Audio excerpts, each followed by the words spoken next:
a selection of Stoic quotes on fear, presented by Stoic Simple. Never let the future disturb you.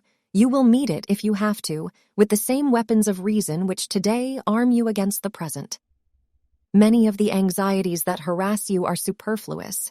Being but creatures of your own fancy, you can rid yourself of them and expand into an ampler region, letting your thought sweep over the entire universe, contemplating the illimitable tracts of eternity, marking the swiftness of change in each created thing, and contrasting the brief span between birth and dissolution with the endless eons that precede the one and the infinity that follows the other.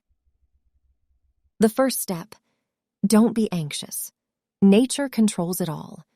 And before long, you'll be no one, nowhere, like Hadrian, like Augustus.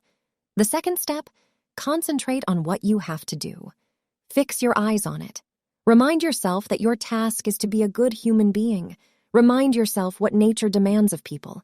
Then do it, without hesitation, and speak the truth as you see it, but with kindness, with humility, without hypocrisy.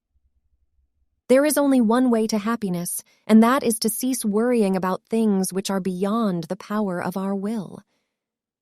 When I see an anxious person, I ask myself, what do they want?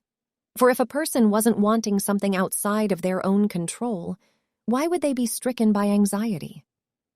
The chief task in life is simply this: to identify and separate matters so that I can say clearly to myself with our externals, not under my control, and which have to do with the choice I actually control.